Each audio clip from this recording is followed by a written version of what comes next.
बिस्मिल्लाहिर्रहमानिर्रहीम। Dear students, मैं उम्मीद करता हूं कि आप सब खैरियत से होंगे।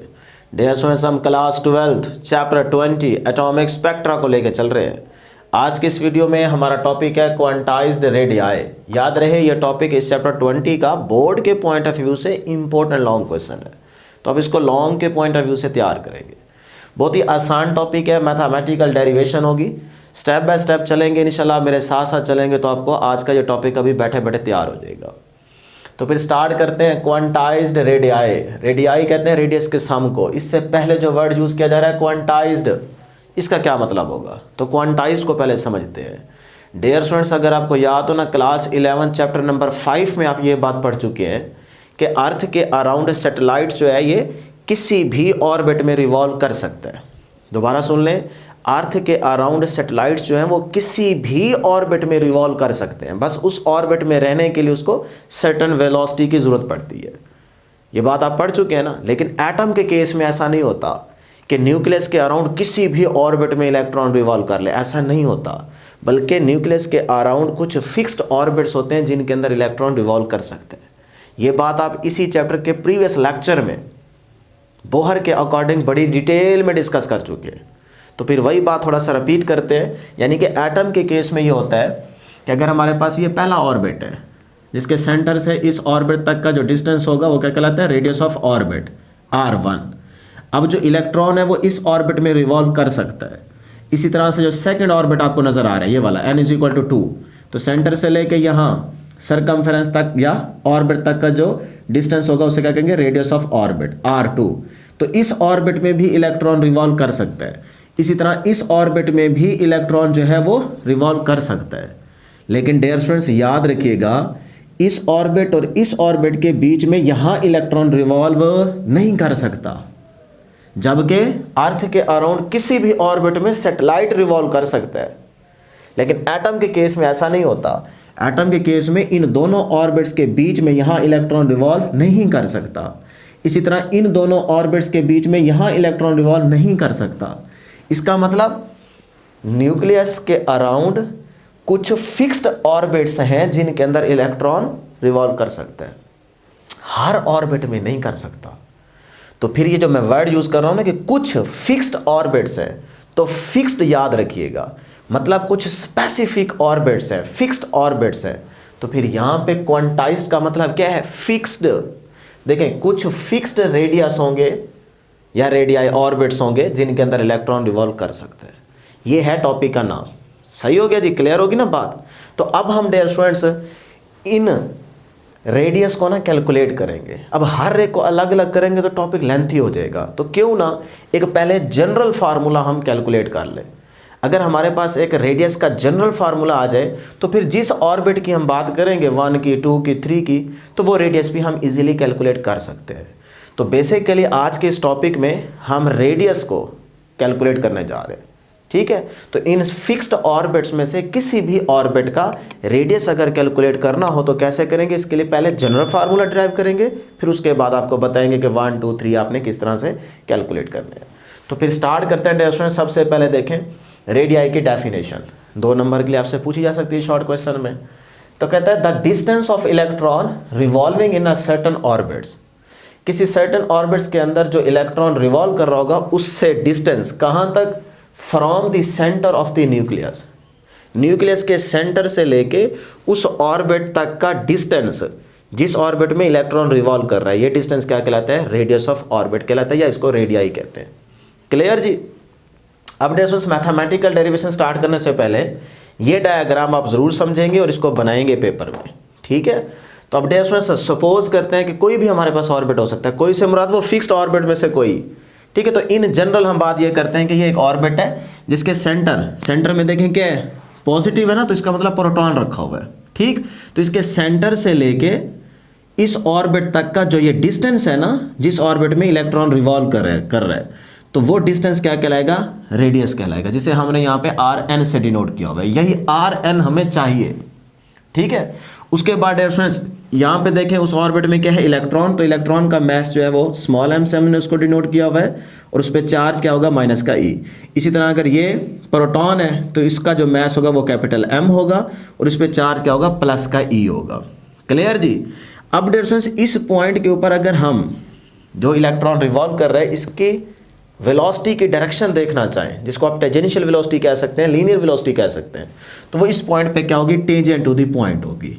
तो उसे हमने यहाँ पे रिप्रेजेंट कर दिया है Vn से। क्लियर।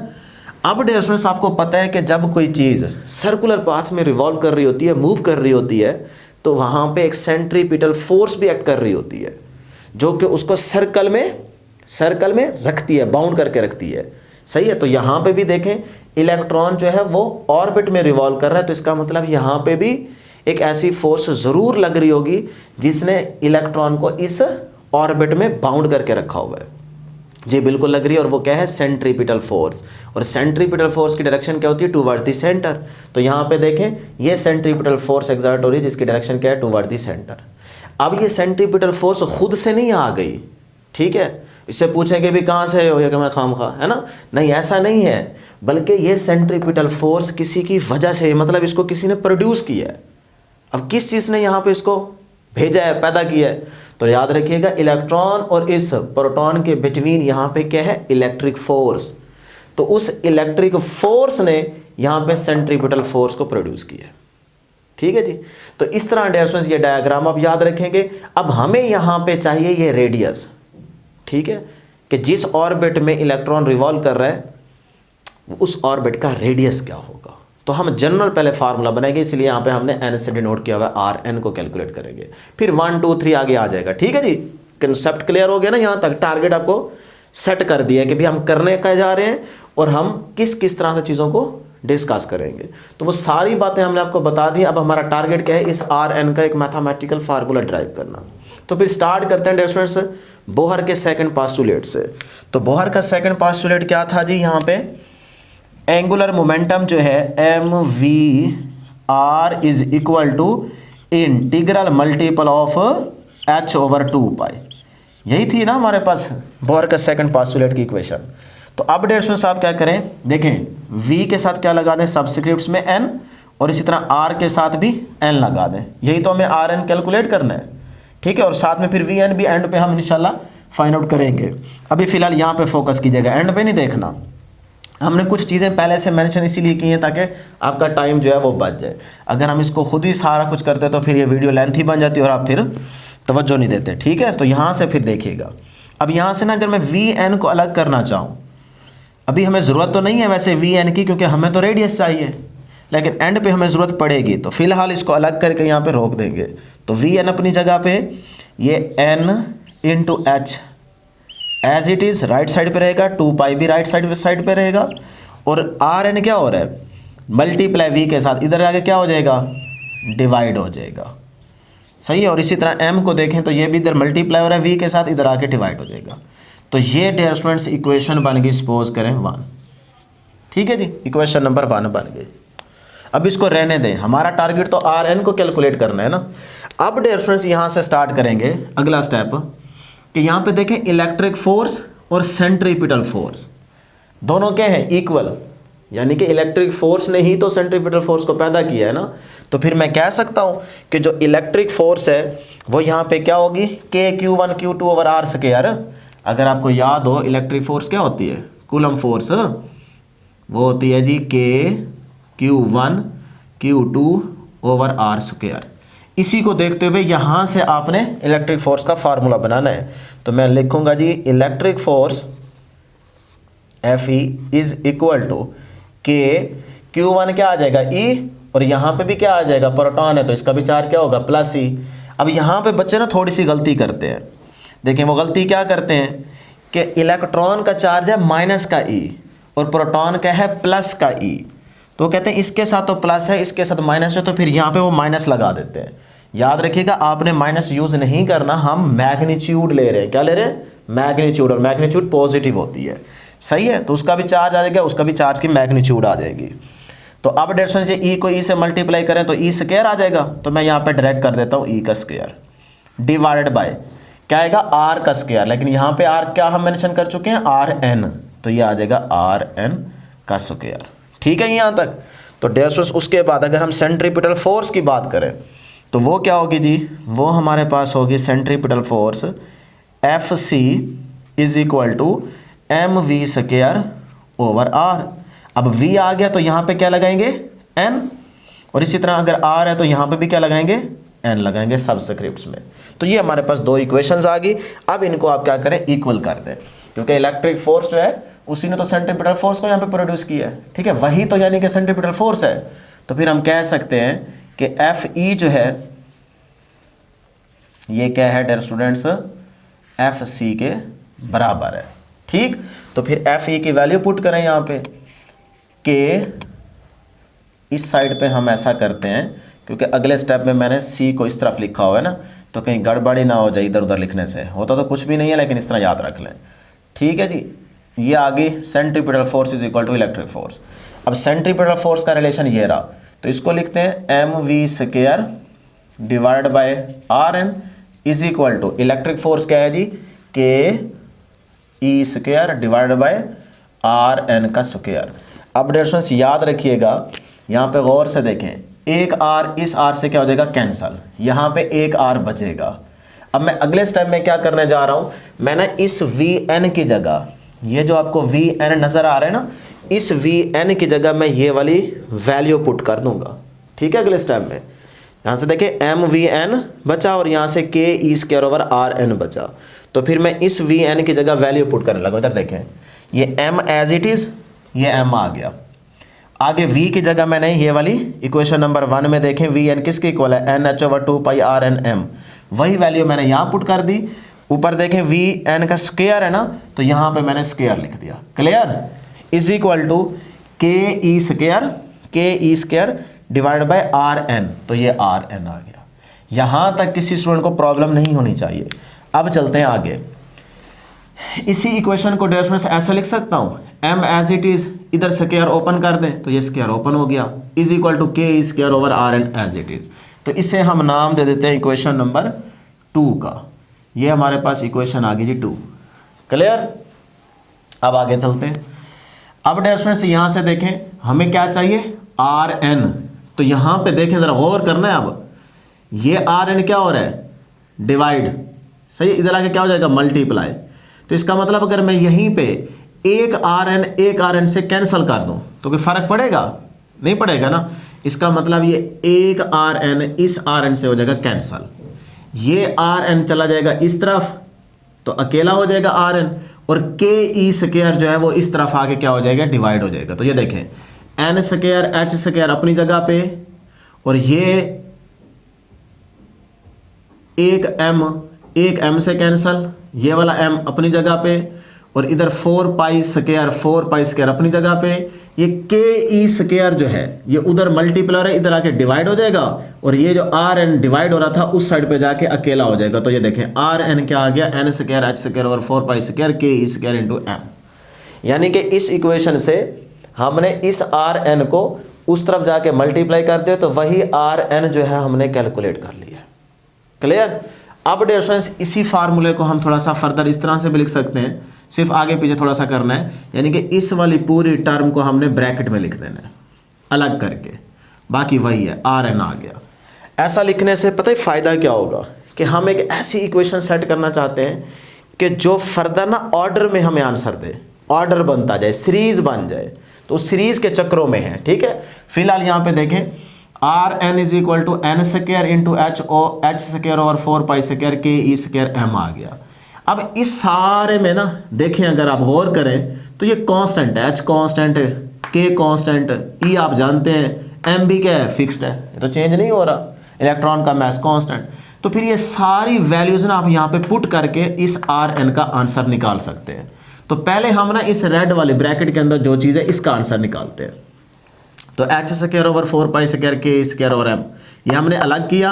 अब इसकी जगह एच की जगह वैल्यू लिखें, इसको याद रखना है। 4 एज इट इज, पाई की वैल्यू पुट करें, के की वैल्यू 9 मल्टीप्लाई 10 पर 9 होती है, चार्ज क्या होता है 1.6 मल्टीप्लाई 10 पर -19, सही है। उसके बाद मास ऑफ इलेक्ट्रॉन तो वो होता है 9.1 मल्टीप्लाई 10 पर -31, वैल्यूज पुट करें, आपके पास आंसर आता है ये।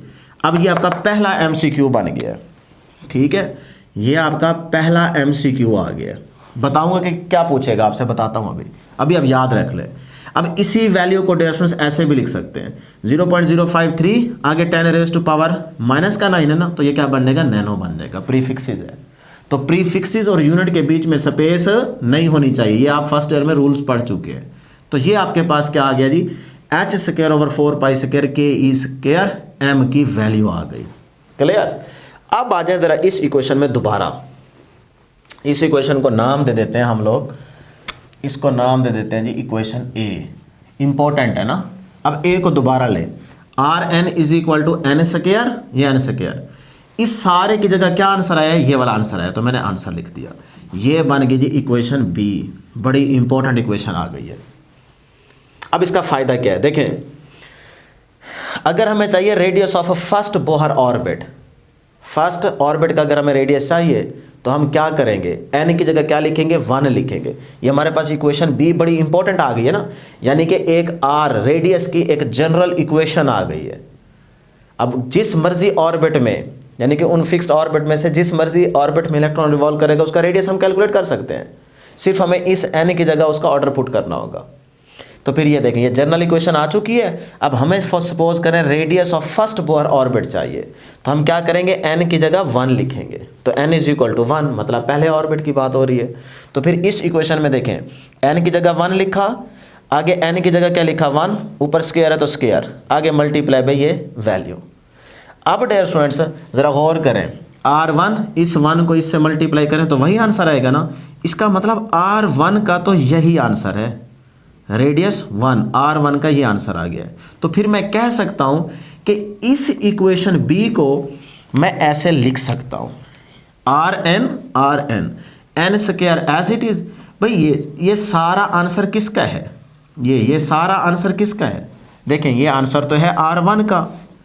तो फिर इस वैल्यू की जगह मैं R1 लिख सकता हूं, तो इस वैल्यू की जगह मैंने ये देखें R1 लिख दिया। तो ये हमारे पास एक इंपॉर्टेंट इक्वेशन आ गई है जिसे मैं कह देता हूं C। ठीक है। अब डियर स्टूडेंट्स यहां से सीरीज बन गई है, कैसे देखते हैं जी। Radius of second Bohr orbit अगर आपको चाहिए तो n की जगह क्या लिखेंगे, 2, तो Rn = n² R1, क्योंकि देखो ना यही फार्मूला है ना, Rn n² और आगे क्या है, ये वैल्यू क्या है सारी, ये तो R1 है, तो ये R1 आ गया। अब डियर स्टूडेंट्स आप R2 निकालना चाहते हैं तो n की जगह 2 लिखें, यहाँ पे भी 2 आ जाएगा सबस्क्रिप्ट्स में, और n की जगह क्या आएगा 2, ऊपर स्क्वायर एज इट इज, आगे क्या है R1। अब 2 का स्क्वायर क्या होता है 4, तो R2 = 4 R1 आ जाएगा।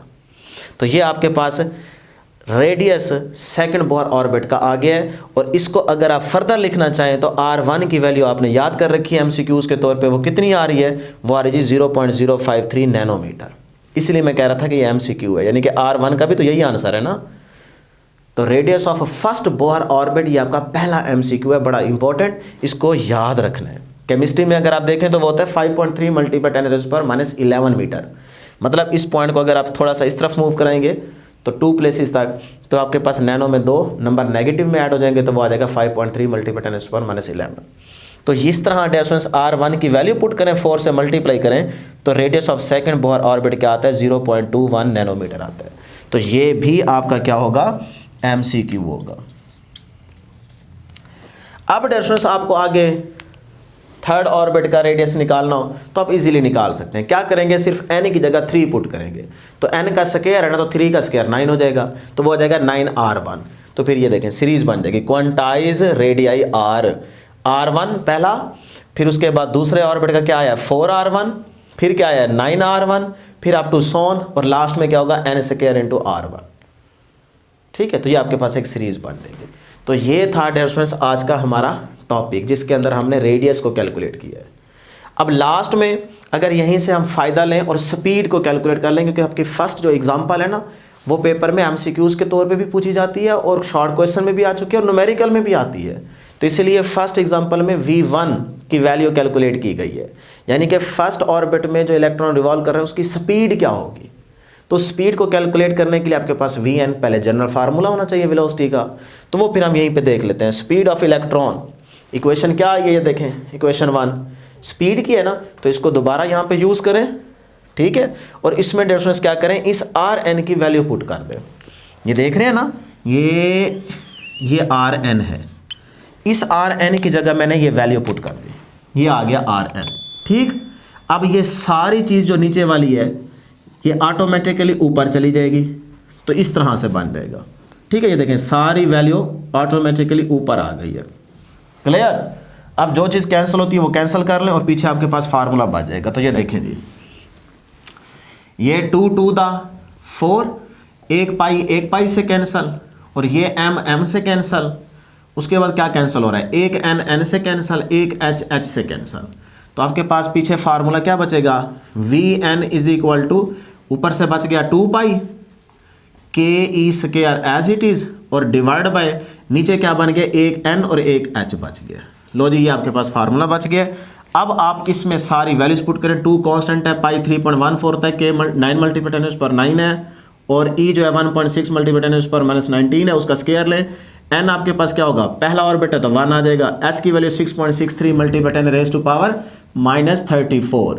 ये वैल्यू पुट करें, आपके पास फर्स्ट ऑर्बिट की यानी कि इस n की जगह अगर 1 हो, पहला रेडियस, ठीक है, तो फिर आपके पास वेलोसिटी की वैल्यू क्या आती है, वो आती है जी, फर्स्ट एग्जांपल में देख लें, मैं यहाँ पे आंसर आपको बता देता हूँ, 2.18 multiply 10 raise to power 6 metre per second. ये आपका इंपॉर्टेंट MCQ है, याद रखिएगा। ठीक है जी, यहाँ तक ये आता है पेपर में। अब मैंने यहाँ पे लिखा हुआ एक और MCQ, ये भी याद रखिएगा। क्या भाई, इस रिलेशन में देखें, जो Vn है, जो Vn है ये इन्वर्सली प्रोपोर्शनल है किसके, n के। मतलब अगर ऑर्बिट्स बढ़ते जाएंगे, हायर ऑर्बिट की बात करेंगे तो वहाँ पे वेलोसिटी क्या हो जाएगी, कम हो जाएगी। इसकी करेंगे बात तो वेलोसिटी ज़्यादा। अब यहाँ से इधर आएंगे तो देखें सेकंड ऑर्बिट में आ गया ना, n इज इक्वल टू 2, तो स्पीड कम हो जाएगी। इसमें आएंगे तो स्पीड और कम हो जाएगी। तो यहाँ से इन्वर्स रिलेशन बन रहा है, याद रखिएगा, MCQ में पूछा जा सकता है।